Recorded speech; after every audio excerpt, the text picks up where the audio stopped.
Donc, le modèle à refaire à peu près dans Illustrator. Vous n'êtes pas obligé de trouver la même police, mais généralement, ça marche bien avec une police script. Et donc, les consignes, c'est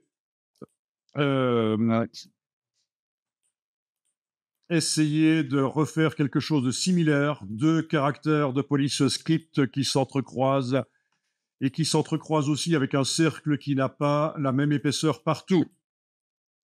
Ceci pour s'intégrer mieux avec les deux caractères de police script qui eux aussi ont ce qu'on appelle des pleins et des déliés, c'est-à-dire que l'épaisseur n'est pas la même partout. En moins de 15 minutes, ça peut être fait. Et autour des traits noirs, c'est de la transparence. Donc si je mets ça sur un fond, c'est de la transparence autour. On voit le fond à travers les trous. Voilà. Le terme plein et délié, vous aviez déjà entendu? Oui, super. Donc, comme vous voyez, on vous montre que quand on dessine avec une plume, suivant la direction, on a des résultats différents. C'est typiquement ce que vous arrivez à faire dans Illustrator quand vous dessinez avec une brush aplatie à une ellipse. Suivant la direction, ça va créer naturellement des plats et des déliés. Donc ça, c'est assez intéressant parce que naturellement, ça ajoute du graphisme, de la complexité de manière automatique à quelque chose qui est, sinon serait assez banal s'il n'y avait pas cette progression dans l'épaisseur du trait. Voilà. Ah oui, c'est ça. Faites pivoter le corps pour changer l'orientation des pointes, c'est ça ou non? Non, oui, c'est ça dont tu parles? On va voir.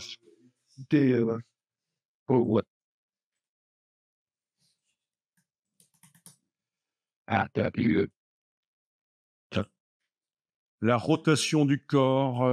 Ah oui, donc la rotation du corps. Ça permet quoi si on fait un droit de te tout pas?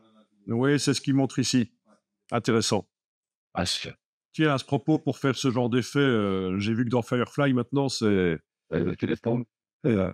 explose, hein, ce genre d'effet. Vous avez vu dans Firefly? Pour faire de la typo avec des effets de ce genre-là, Paint, c'est la folie. Mais sans enfin, c'est autre chose. Je m'éloigne du sujet. Donc, intéressant. Figure-toi, je n'avais pas vu ça. Je m'en étais pas souvenu. Donc, vous êtes dans Illustrator, vous faites un nouveau fichier. Ah tiens, j'ai pas trop regardé ce que je faisais comme nouveau fichier. Ok, c'est de l'A4 vertical, c'est bon. Donc, c'est format lettre, apparemment. C'est un peu plus carré que de l'A4. D'ailleurs, pour voir ce que c'est comme format, j'active évidemment l'outil plan de travail et je regarde dans la barre ici au-dessus. C'est bien le format lettre vertical, ou peu importe. Ok, Shift tabulation, je me débarrasse des palettes de droite, ce sera plus facile. Vous fonctionnez comme vous voulez. Si vous voulez garder les palettes à droite, vous fonctionnez comme vous voulez. Donc déjà, on va faire le cercle avec les différentes épaisseurs, comme on voit ici. En fait, c'est une ellipse ici avec différentes épaisseurs. Il y a différentes manières de le faire. Moi, ce que je propose, c'est de faire déjà un cercle. Donc, outil ellipse, Alt et Shift, voilà.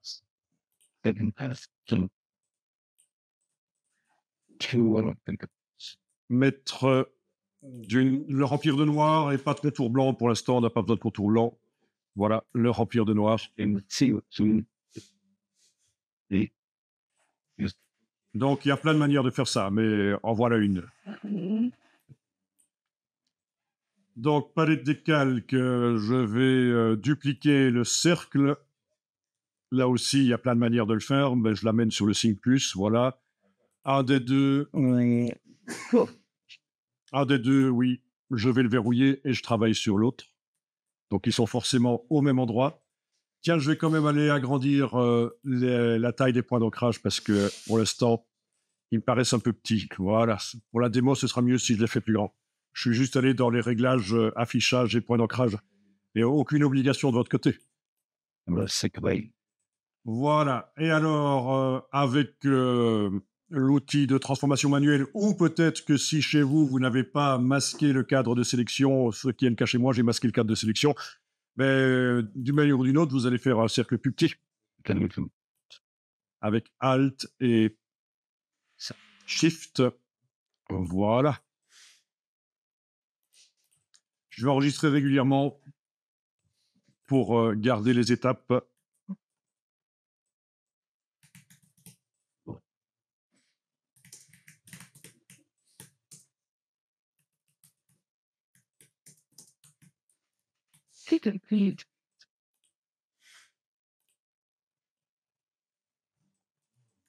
Ouais. Je vais tout déverrouiller, sélectionner les deux et en faire un tracé transparent, objet tracé transparent créé. Alors par le Finder, c'est possible aussi. Par le Pathfinder, je veux dire, c'est possible aussi de demander le mode exclusion, c'est l'équivalent. Hein. Donc objet tracé transparent, c'est l'ancienne manière de faire avant que le Pathfinder existe. L'idée, c'est que le cercle le plus petit au centre fasse un trou. Donc, si je teste ça, évidemment, avec un rectangle,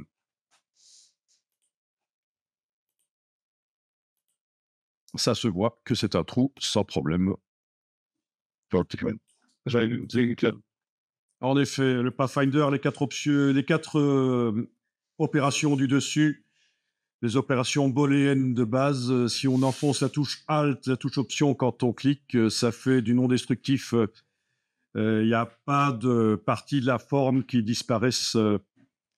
Mais donc, dans ce cas-ci, les deux formes étaient visibles entièrement, donc ça n'avait pas de sens. Mais en effet. Alors, ici, je vais par exemple prendre la flèche blanche plus et aller. Donc, il faut d'abord vérifier. Voilà, nous avons obtenu. Les deux cercles sont allés au même niveau. Il faut un objet, en fait, c'est un objet composite. Et là où ça se superpose, ça fait des trous. Et là, je peux par exemple aller prendre un des deux cercles avec la flèche blanche plus et le déplacer pour obtenir cet effet de plat et de délié. Voilà. Évidemment, il ne faut pas que je déborde, sinon c'est foireux. C'est pas ce qui est recherché ici. Voilà. Je travaille. La suite. Exit. Ouais. Il est tout. Yeah. Toi. Let's fit. Bon, ça fait longtemps que j'ai pas fait l'exercice, donc je vais voir si je me souviens comment ça fonctionne. On va voir ça. Ça devrait le faire quand même, je pense. Je vais verrouiller le cercle pour ne pas travailler sur lui. Enfin, le cercle, le double cercle, quoi. Voilà, le tracé transparent. Et alors, on va aller avec l'outil texte, cliquer. Voilà. Donc, je vais taper un L. Voilà, voilà.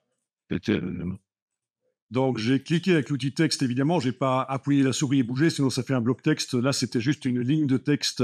Elle est là. Et il y a plein de manières de l'agrandir. La manière que je vais utiliser ici, c'est l'outil de transformation manuelle. Voilà. Prendre une poignée du coin avec la touche non, parce que parfois, ça veut tourner. Il va falloir que je zoome un peu plus, peut-être. Voilà, c'est ça, avec la touche Shift. Voilà. Je lâche le bouton puis la touche Shift, évidemment. Je vous donne des infos que vous connaissez déjà, hein, mais c'est pour être certain que ça passe sans problème, que tout le monde y arrivera. Donc, il y a parfois des choses que je dis qui sont évidentes. Hein. OK. Et alors, on va aller modifier la police de caractère. Donc, commenter. Fenêtre texte caractère. Et on va tenter d'aller trouver une police script. OK, police script.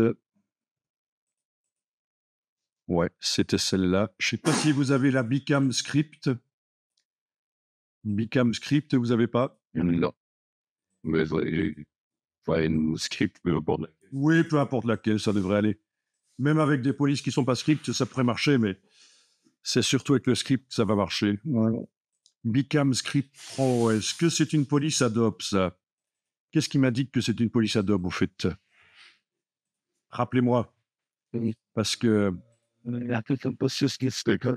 Bon, je vais aller voir si sur fonts.adobe.com la Bicam y est.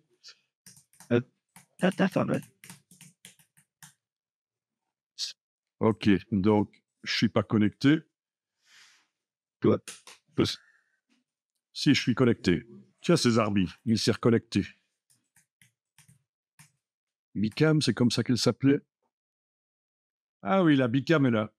Bicam Script est sur fonts.adobe.com. Ce serait peut-être intéressant de voir si, juste pour vérifier si le système Adobe Fonts fonctionne bien ici, parce que c'est pas toujours le cas dans les centres de formation, que les bibliothèques et les polices de caractères, ça marche bien.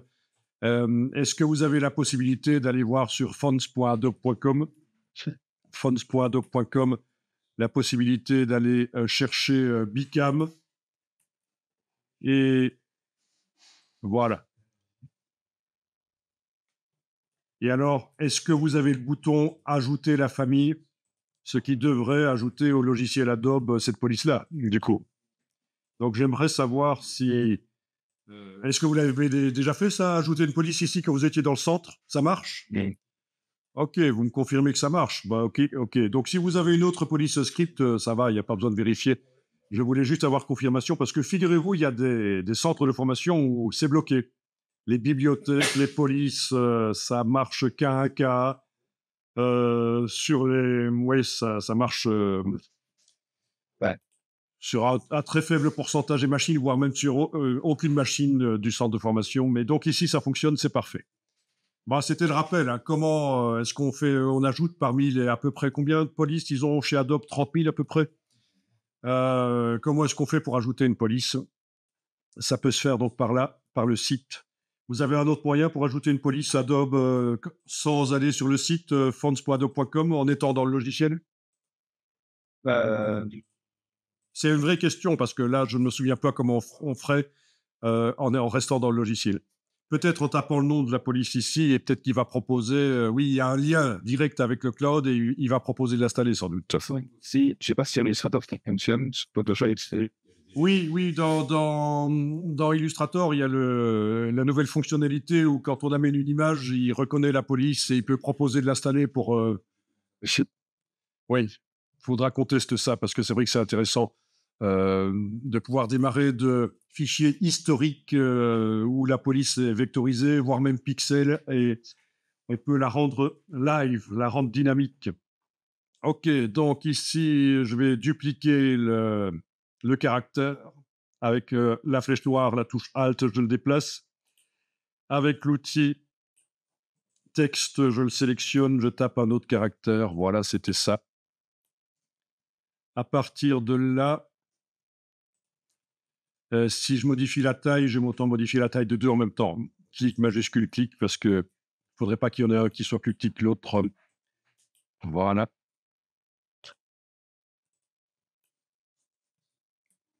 Et voilà. Ok, on va faire quelque chose un peu comme ça. Il faut s'arranger pour qu'il y ait des entrecroisements. Ça devrait le faire. Ah oui, et on avait même la possibilité que... Waouh.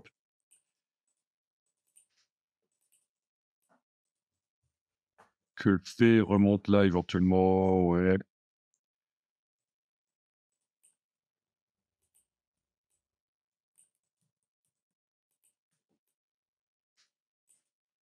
Bon, c'est pas ce qu'il y a de plus gracieux pour l'instant, mais on va dire que ça passe.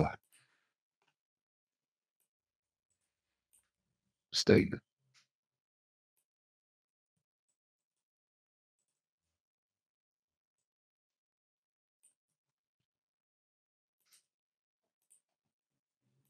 Donc c'est là que ça vaudrait peut-être la peine d'aller modifier le cercle pour le transformer en une ellipse. Pour ajuster un peu.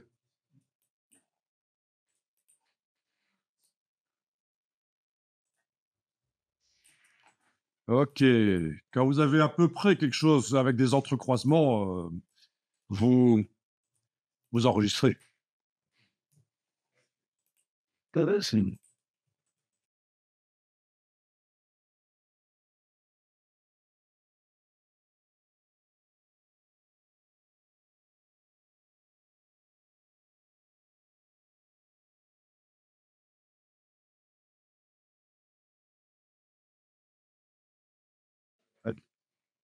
Ok, alors on va travailler avec des contours blancs. Donc, je vous remontre ici le modèle pour donner l'impression que malgré qu'on va garder un logo monochrome, hein, on va pas le faire en plusieurs couleurs, euh, pour donner l'impression qu'il y en a qui passent devant et d'autres derrière, ben, il faut faire des espaces comme ça, et là, je vais les faire avec un contour blanc. Donc, avant de faire ça, j'ai peut-être intérêt à aller créer un calque dans lequel je vais mettre un fond gris. Chez les bonnes. Voilà, donc je crée un nouveau calque, Pour mettre, ouais. fond gris, je vais l'appeler. Pourquoi gris? Ça pourrait être un calque avec un fond en couleur, mais ça influence la perception, donc il vaut mieux mettre du gris. Ok, je zoome en arrière et je vais aller tracer un énorme rectangle qui va être en couleur grise. Donc, ce qui va me permettre de travailler avec des contours blancs et voir où ils sont, évidemment. Ok. Alors, fond gris, ok, rectangle, ok, là, voilà. Voilà. Le calque fond gris, je le verrouille. Ah tiens, j'ai débordé du plan de travail, c'est quand même ennuyeux, je vais juste l'agrandir pour qu'il ne soit pas dans le chemin. Voilà.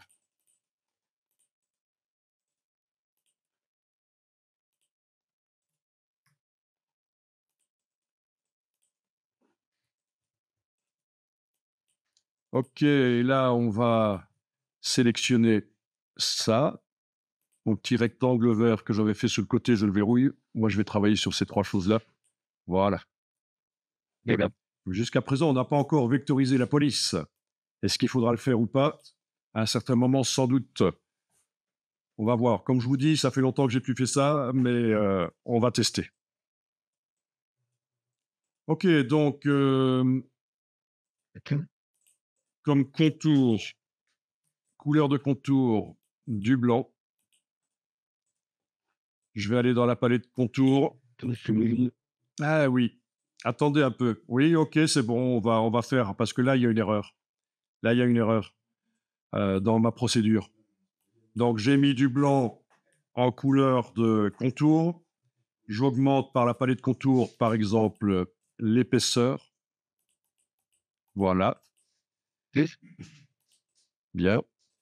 Je voudrais mettre le contour à l'extérieur parce que ça déborde un peu trop sur le noir des caractères. Là. Ça change le dessin des caractères. Est-ce que ça fonctionne? Non, ça fonctionne que sur le cercle. Donc, voilà. Donc, vous le saviez, cette fonctionnalité de mettre le contour à l'extérieur sur une police de caractère, ça marche pas. Vous avez déjà remarqué? Donc, on avait déjà vu peut-être, ou vous avez vu par ailleurs, parce que vous bossez beaucoup dans Illustrator, vous êtes déjà fort avancé quand même. Euh, donc, la solution, qu'est-ce que vous voyez comme solution? ok. Euh, Donc, vectoriser la police serait une solution, mais il y a une autre solution, et ça, c'est super intéressant quand vous voulez que le contour que vous mettez ne déborde pas sur la police et la police reste modifiable. On peut changer la police de caractère, on peut changer les lettres, les mots. La solution, c'est de ne pas appliquer les couleurs par la palette des outils. Donc ici, je vais retirer le fond ici, et peut-être même aussi le contour, je veux dire. Je retire le contour et peut-être même aussi le fond. Voilà. Donc, on ne voit plus rien. Il n'y a plus de couleurs. Si on fait commande Y, on voit les objets, bien sûr. Ils sont toujours là, mais ils n'ont plus aucune couleur de contour et de fond. Puis, on va aller dans la palette Aspect, menu fenêtre Aspect.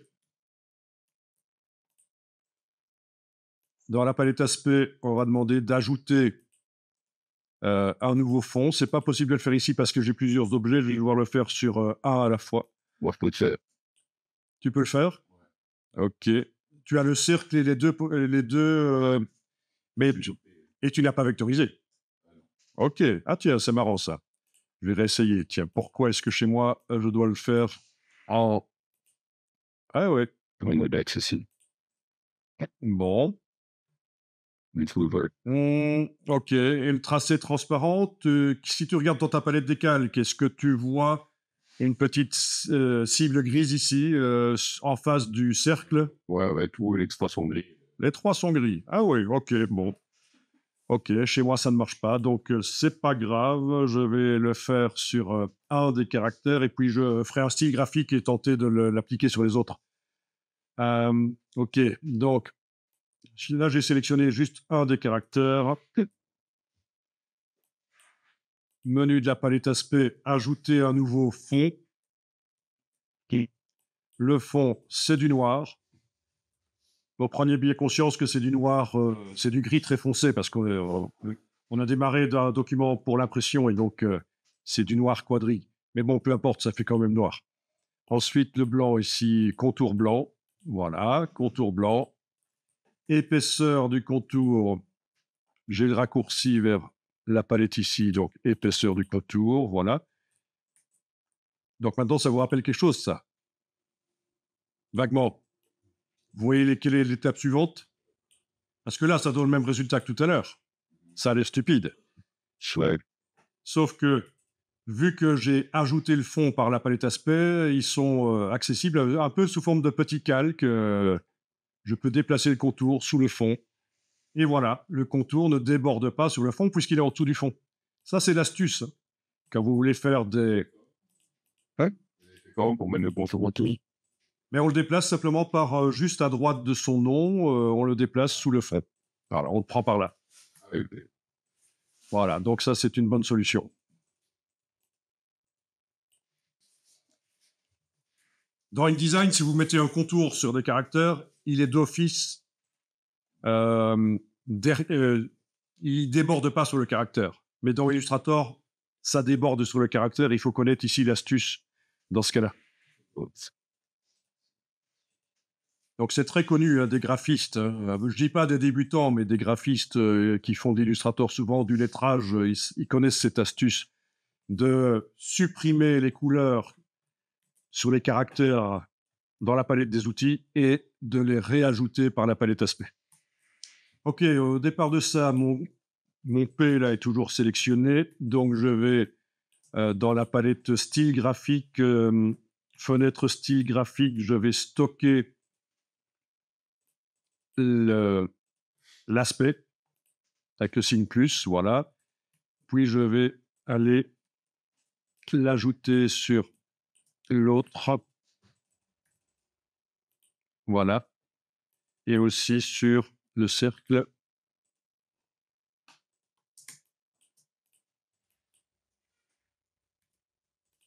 Voilà, ça c'est pas mal.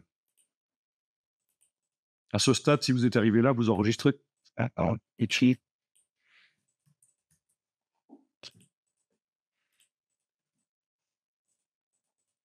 Voilà, donc il est possible que pour la suite, je doive vectoriser la police, je ne sais pas, on va tester.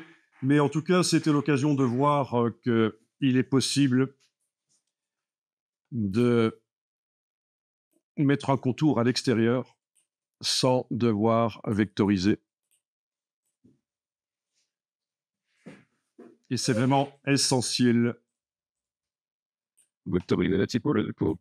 On ne sait pas, on va voir. Je vais tester sans vectoriser parce que c'est toujours mieux de la garder live, dynamique, modifiable, mais on va voir si il faut le faire ou pas. Ouais. Ok, quand je sélectionne tout ça maintenant dans la palette aspect, ok, maintenant en sélectionnant tout, vu qu'ils ont tous les objets, les trois objets là ont les mêmes caractéristiques, si je sélectionne, j'ai par la palette aspect les fonds et les contours qui apparaissent et donc l'épaisseur du contour peut encore être modifiée éventuellement. Voilà. Alors là, pour arriver à faire les entrecroisements, vous avez une idée de comment vous allez procéder. Je vous remontre ici, voilà, les entrecroisements, les entrelacements. Vous avez une idée? Vous allez dire Pathfinder peut-être. Anciennement, oui, on aurait fait du Pathfinder. Ok. Qui, Tu as utilisé une fonction? au début, Ok, on va sélectionner tout ça. Donc, les 3 objets. Et on va voir si on arrive à faire objet entrelacement. Donc, c'est apparu à peu près vers 2022, ce truc. C'est pas tout récent, hein. Objet entrelacement créé. Donc, ça faisait longtemps que c'était attendu par les graphistes, cette fonction. Voilà. Et donc, on obtient un groupe entrelacement dans lequel les 3 objets se trouvent. Bien. Ouais. Et donc, testons. Voilà.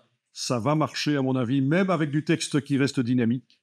Si on survole et qu'on clique, ça fait passer derrière. Donc, c'est bon. Voilà. Alors là, et par contre, là, il ne marche pas. Tiens, tiens. On va voir. Ouais. OK. Ça ne marche pas toujours exactement comme on voudrait. Ah, là, ça marche. OK. Là, par exemple, la superposition n'est pas assez grande et on n'arrive pas à faire comme on voudrait. Et là, j'arrive à décider ce qui passe devant et ce qui passe derrière.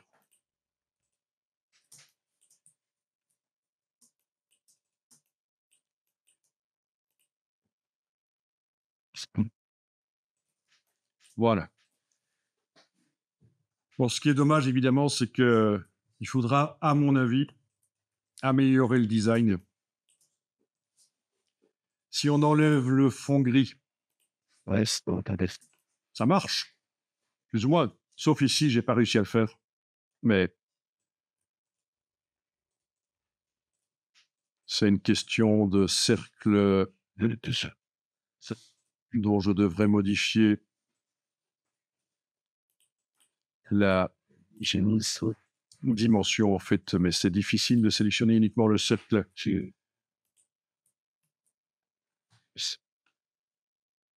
OK, si on fait ça, OK. OK, peut-être comme ça.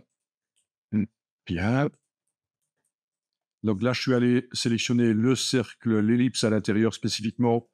Et avec l'outil transformation, j'ai un peu modifié sa position, sa dimension. Je reteste maintenant quand je sélectionne le système d'entrelacement.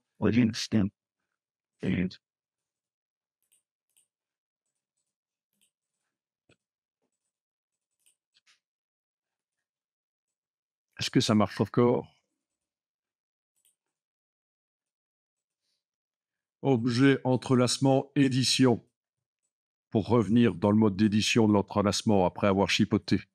Objet, entrelacement, édition.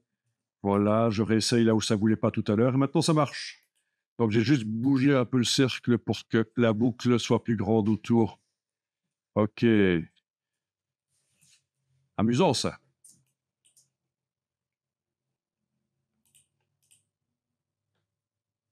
Yeah. Avec oublié.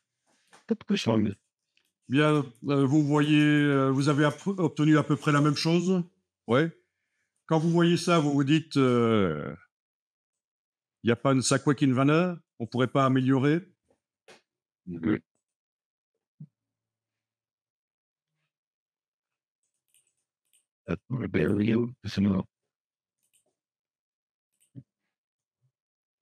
ne pourrait pas améliorer l'aspect? Franchement, il n'y a pas quelque chose qui pourrait améliorer? Tiens, en fait, pendant que vous réfléchissez, ça vous fait penser à un logo, ce genre de... Vous avez déjà vu quelque chose qui ressemble vaguement à ça? Il y a un très vieux logo qui ressemble vaguement à ça. C'est pas tout à fait ça, mais moi, ça me fait penser ce genre de choses à un vieux logo. Il y en a certainement plein d'autres, hein. Si vous en voyez, vous me le dites, hein.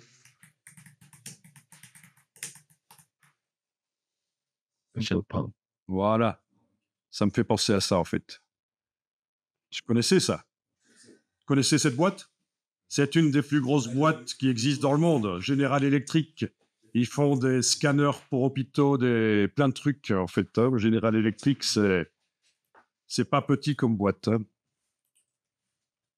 On voit régulièrement, en fait, on voit régulièrement ça sur des machines dans les hôpitaux, sur des camions, etc. Voilà. Donc, 1892 quand même, hein. C'est vieux. Le logo, il date de quand? Il faudrait se renseigner pour de quand date le logo, mais je ne serais pas surpris qu'il date de l'époque et qu'il n'ait pas changé depuis lors, ce qui est assez rare. Vous connaissez d'autres logos qui n'ont pas changé, évidemment, depuis leur création au 19e siècle. Et voilà. Il y en a un qui est extrêmement célèbre, que vous voyez tous les jours. Il a usé Pakistan. C'est ça. 25e au rang mondial pour la production d'armement. Bon, donc, ils font pas que des choses pour les hôpitaux. Tant qu'à faire, autant être au four et au moulin. Donc, chiffre d'affaires, 125 milliards de dollars par an. Combien ça vaut? Capitalisation, fonds propres, 37 milliards, mais en bourse, il faudrait voir en bourse combien ça vaut. Mais enfin, vous voyez, c'est gros. Et donc, vous ne le connaissiez pas parce que c'est assez spécialisé. C'est pas un produit de tous les jours. Hein. Oui, Bon, ben, un logo qui n'a pas changé depuis longtemps, c'est celui-là. Et on est un peu dans la même logique. Vous voyez, donc ce logo, quand je le vois, je me dis, tiens, je pourrais aussi l'améliorer parce que j'essaye d'avoir une haute estime de moi-même. Je me dis, je peux améliorer. Non, il y a sérieusement, ce logo, il a quelque chose qu'on trouve aussi dans la chose qu'on a faite, c'est ceci, en fait. À cet endroit-là, il n'y a pas d'effet de passer devant, passer derrière. Il pourrait être créé. On va le faire sur notre logo. Là. On va tenter ça. Parce que ça fait partie, l'entrecroisement, là, fait partie du caractère, réellement. Donc, c'est logique que ça ne soit pas. Donc, on va faire ça. Écoutez, moi, la solution la plus simple et la plus sûre que je propose, c'est de verrouiller le calque actuel, de créer un nouveau calque. Sur le nouveau calque, d'aller dessiner à la plume les entrecroisements manuellement. Donc, à la plume,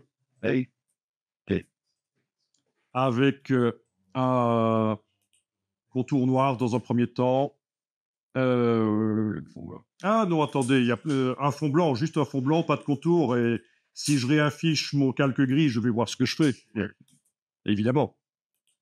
Voilà, réafficher le calque gris. Voilà. Et donc, vite fait, clic et glisser, touche commande du Mac ou contrôle du PC, ajuster. Voilà.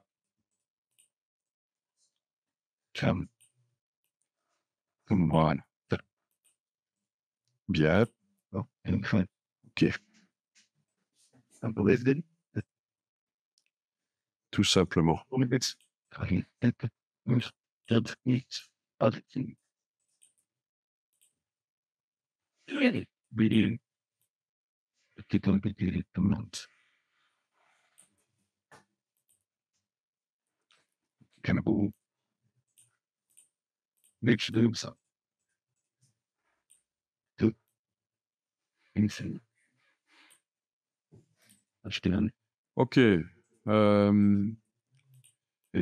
J'ai fait ça un peu trop vite à l'arrache, donc c'est parfois assez imprécis.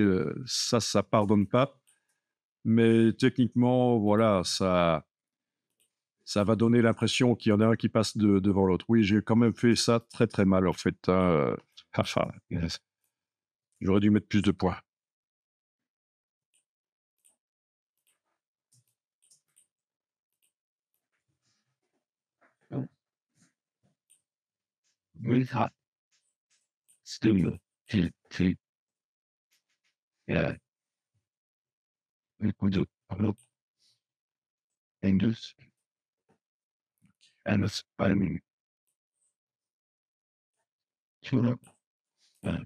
On va dire que c'est bon, même si c'est pas bon en fait. Ça ne pardonne pas ces courbes. Si on ne fait pas quelque chose qui est correct, ça ne pardonne pas.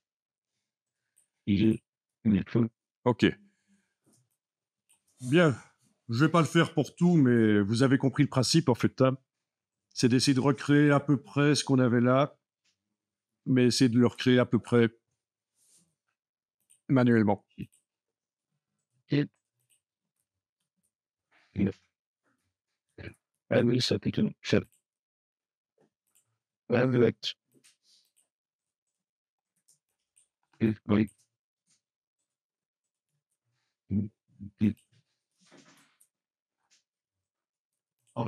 À partir de là, tiens, je vais dupliquer tout ça. Il faut que je déverrouille. Voilà. Voilà, je vais dupliquer tout ça. Je veux une version que je peux mettre avec de la transparence autour, mais que le blanc soit pas visible. Vous avez la solution Quoi? pour que les contours blancs deviennent invisibles, pour que je puisse mettre le logo sur un fond, n'importe quoi, et qu'on voit plus les contours blancs. Destructrice, oui. Tu voyais une manière non destructrice. Ah oui, oui, mais si tu mets ça sur une image. Ah, décomposer l'aspect et virer le blanc. Oui, ce serait peut-être une solution. Voilà. Alors, une solution qui pourrait être testée, c'est peut-être de sélectionner tout le calque. Mais je vais d'abord sortir sur un autre calque ce rectangle qui m'a servi à tester. Voilà, et le mettre en dessous. Voilà.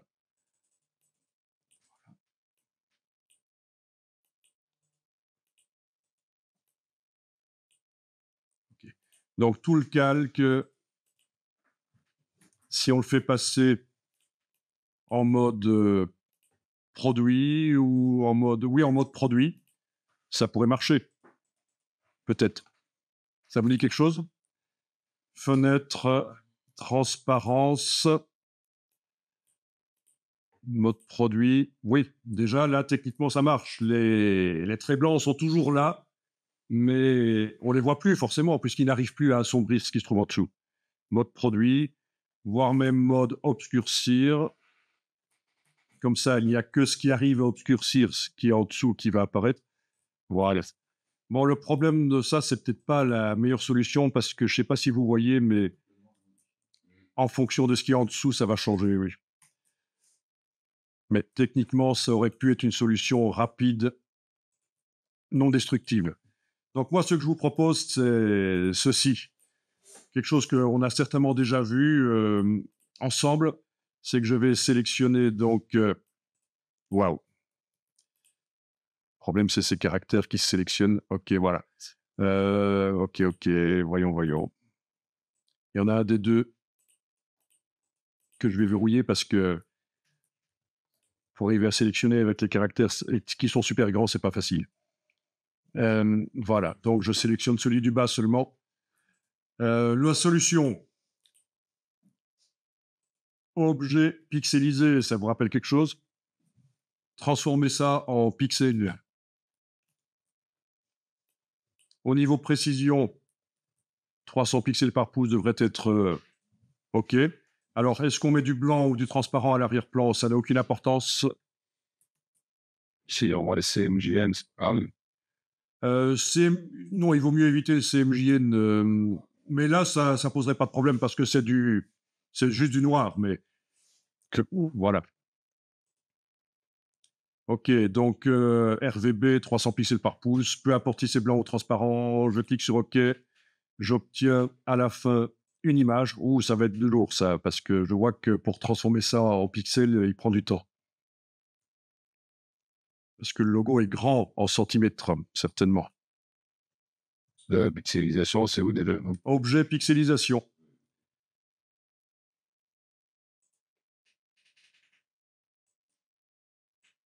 Voilà. Oui, à cause des caractères qui sont live, il m'a fait une grande image. Parce que, ouais. Parce que pour Illustrator, le caractère, il prenait toute la hauteur là. Donc, c'est certainement à cause du principe du quadratin. Et vous avez déjà entendu parler du quadratin? Mais C'est le support, donc le support de la lettre anciennement quand on faisait des lettres au plomb. Voilà, voilà, vous voyez ça. Quand on vous parle de quadratin en infographie, c'est ça, c'est la hauteur là, le support de la lettre dans le système, dans ce cas-ci, linotype pour ouais, le caractère mobile. Et ça s'appelle un EM, un M en fait.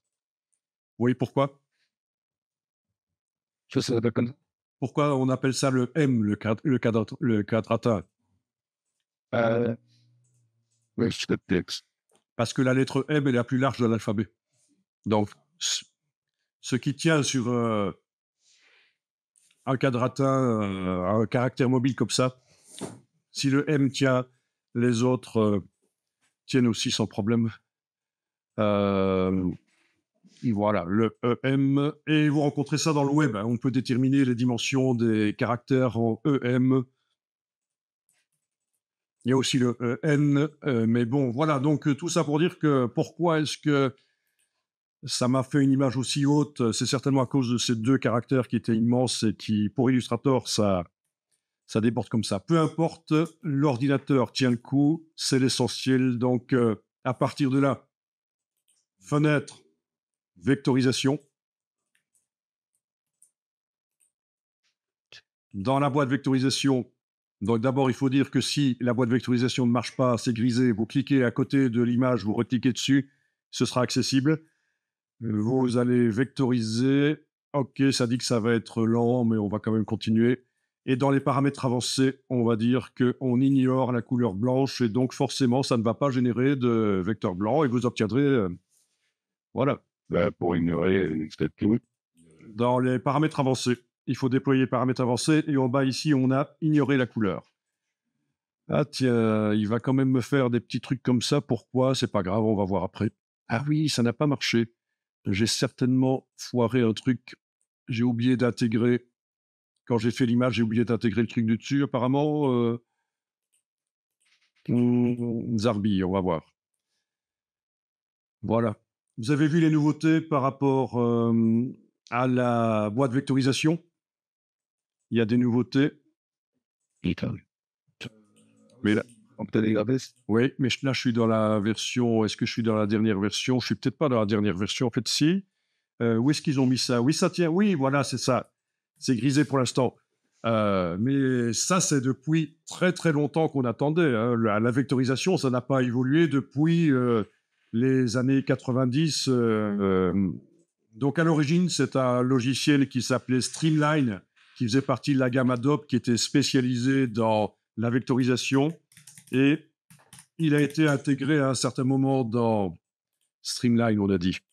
Il a été intégré à un certain moment dans Illustrator en tant que module, mais je ne sais pas si vous saviez ça, mais à l'origine, le panneau vectorisation, c'était un logiciel à part, Adobe Streamline.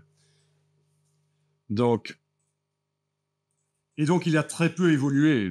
Et donc, ça fait quasiment 30 ans qu'on attend des évolutions. Donc, il est capable maintenant de générer, de tenir compte des dégradés. Ça vectorise et ça crée des formes avec des dégradés dedans, modifiables comme des dégradés normaux. Quoi d'autre? Il y a une autre chose qui a été ajoutée à ça, mais je me souviens plus. Il a acheté peut-être. Et alors, l'évolution suivante du panneau vectorisation, vous imaginez bien ce que ça va être.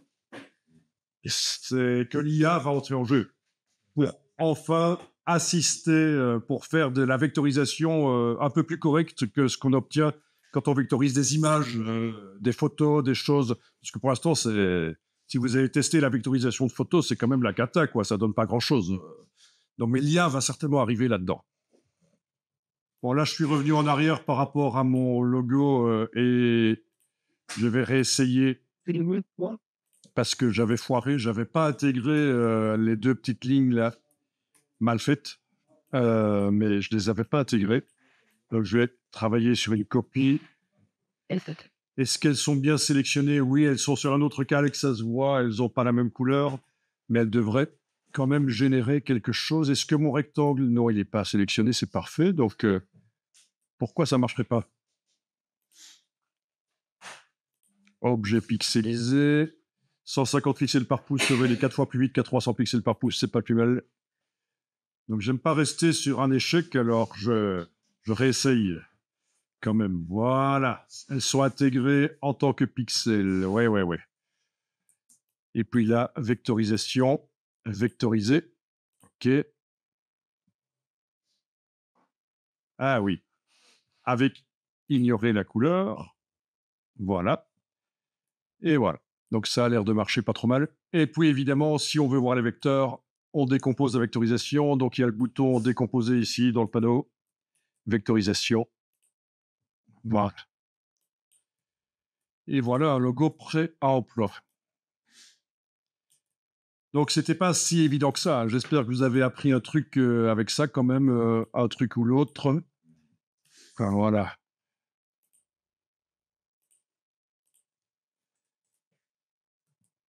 Donc, 3 petits posts sur LinkedIn parce que je fais de la veille sur LinkedIn aussi. Je vous mets le QR code pour le cas où vous voulez retrouver ça. Ça, c'est juste un petit truc qu'on ajoute au navigateur. C'est une extension. Hein. Il en existe plusieurs où on clique et ça génère en temps réel le QR code de la page sur laquelle on se trouve, en fait. Donc, voilà. Les 15 erreurs parmi les plus fréquentes quand on crée des identités visuelles. Donc ça, je trouve que c'est assez intéressant de juste lire ça rapidement, et c'est en français en plus. C'est facile. Les autres sont en anglais, hein, donc ça va vous faire votre anglais.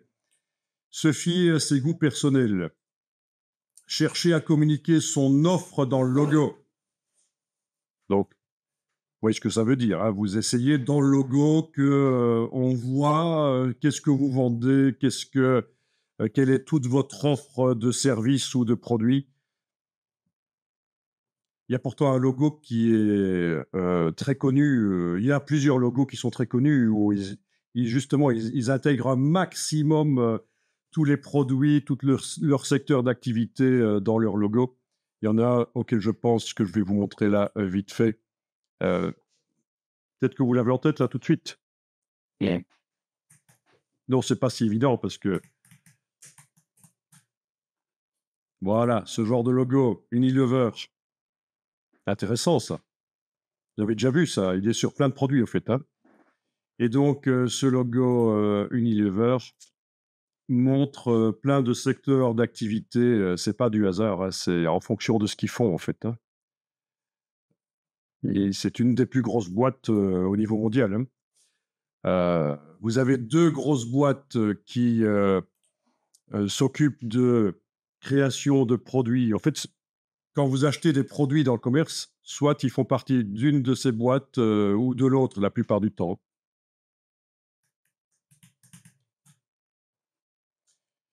Unilever, donc c'est le logo qu'on vient de voir.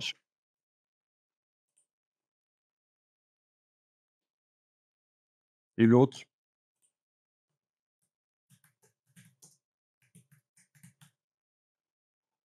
Procter et Gamble. Ah.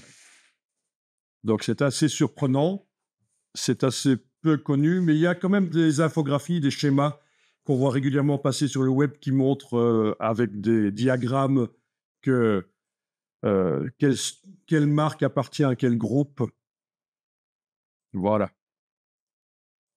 Donc c'est surprenant, mais la plupart des produits, notamment de nettoyage, c'est soit Procter Gamble, soit Unilever. Puis après, vous avez d'autres grandes marques qui ont aussi des marques qui ont plein de sous-marques. Coca-Cola, par exemple, qui fait Mars ou des choses comme ça, des barres énergétiques, c'est parfois surprenant. Donc j'ai pris ici, je vous ai montré l'exemple inverse de Unilever qui a intégré donc son offre dans le logo. Mais c'est pas idiot de dire qu'il ne faut pas chercher à communiquer nécessairement son offre dans le logo. Donc, autre erreur, chercher l'effet wow. Ou s'inscrire dans une tendance, oui, parce que parfois, être à contre-pied de la tendance actuelle, ça peut vous démarquer. Vouloir ressembler à une marque existante en mieux. Vouloir mettre tout le monde d'accord, c'est impossible. Se contenter d'un logo, ben vous voyez ce qu'il veut dire quand il dit se contenter d'un logo? Like in corporation, right? Non, c'est pas ça. Euh, Donc, sur toute l'identité graphique. voilà, toute l'identité graphique, l'utilisation du logo, toutes les déclinaisons, les papiers à lettres, tout, il faut qu'on arrive à proposer plus qu'un logo. Mm. OK, commander un logo avant d'avoir testé son projet. Ouais. Donc, oui, c'est ça, hein, vous vous lancez, dans un business, commencez pas nécessairement par le logo, quoi. Définissez d'abord le business, faites-le vivre, et puis vous faites le logo après en fonction de ce que le business est devenu. C'est ça que ça veut dire, je pense, hein. Avoir peur d'un logo trop simple. Oui. Plus gros le logo, ça c'est le problème des clients qui veulent toujours, le logo plus gros, donc il faut déterminer à quelle taille ça s'utilise. Confondre logo et plaquette commerciale. Penser logo sans penser stratégie. Ne pas avoir de version vectorielle du logo, évidemment, ça, il faut une version vectorielle, ce qui veut dire que les logos avec des images de dégradés, forcément, c'est pourri. Vous connaissez un logo qui montre des images, des photos, un logo qui ne peut pas être vectoriel? Je ne vois pas a priori, mais ça existe peut-être, hein, mais je ne vois pas a priori un logo connu et qui marche et qui serait pas vectoriel. Bon, le logo doit être inséré sur les visuels qu'on utilise, hein. Vous connaissez bien sûr le terme les visuels. Ce qu'est un visuel. Ah ouais? Hein? Sur, Ben, en fait, dans les agences de pub, dans le monde de la communication, au lieu de dire image, on dit visuel, quoi. Et donc, c'est plus large. Ça peut être une mise en page. Donc, c'est un terme, les visuels, voilà. Donc, si vous êtes dans une agence de pub et que vous prononcez le mot image à la place de visuel, ils vont tout de suite le relever. Ça fait partie des codes, en fait, hein, de parler de visuel. Bon, je suis un peu moqueur, mais c'est comme ça.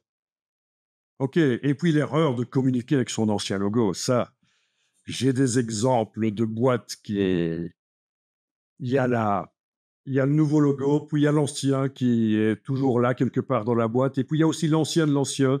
Donc tout ça amène de la confusion, en fait. Et puis ça communique aussi, l'image d'une boîte qui n'arrive pas à se fixer, qui ne comprend pas vraiment quels sont ses objectifs, qui elle est. C'est quand on a plusieurs logos comme ça qui cohabitent. L'idéal, c'est quand même de ne pas changer de logo trop souvent. Voilà. Je veux dire, quand on change de logo, il faut qu'il y ait une raison et il faut que ça apporte quelque chose. Il ne faut pas le faire juste parce qu'on en a marre de voir le logo. Alors, autre poste. Autre poste hyper intéressant. Pourquoi les griffonnages pourris font des bons logos? Je vous traduis en temps réel en anglais en essayant de traduire comme je peux, hein. Donc, griffonner des idées rapidement sans se soucier de la perfection vous aide à visualiser autant de concepts que possible. Donc, quand vous voyez ces idées en face de vous, votre esprit commence à connecter les points, voilà, et ça incite à être encore plus créatif. Donc, le fait de griffonner et de les voir suscite encore plus la créativité et vous griffonnez encore plus, donc c'est une réaction en chaîne. C'est ça qu'il veut dire, je pense, hein. Donc, les premières idées qui arrivent sont souvent les plus prévisibles et les plus génériques, hein, les plus habituelles, quoi. Mais là, plus vous commencez à griffonner, plus des idées intéressantes et uniques commencent à émerger, en fait. Donc, si vous vous focalisez à faire chaque griffonnage parfait, 3 choses risquent d'arriver. Vous allez vous attacher émotionnellement à la première idée en pensant que c'est la meilleure. Vous allez perdre votre temps pour vous rendre compte après que ce n'était pas aussi génial que vous le pensiez. Et en passant trop de temps sur une idée, vous allez oublier les autres idées créatives que vous aviez au départ. Donc là, il vous dit, faites des petits griffonnés pourris et n'essayez pas que ce soit nickel parce que ces 3 choses-là risquent d'arriver et ça, c'est un tue la créativité. Voilà. Donc, au plus vite vous bougez, au plus vous allez générer de la créativité. Et alors, voilà, il vous montre ici des exemples. Je vais réduire un peu comme ça, voilà. De logos rapides pourris, c'est carrément des idées d'enfants, ça, en fait. Hein. C'est carrément des idées d'enfants et, oui, des dessins d'enfants, mais c'est pas un problème. Voyons un peu ça. Voilà.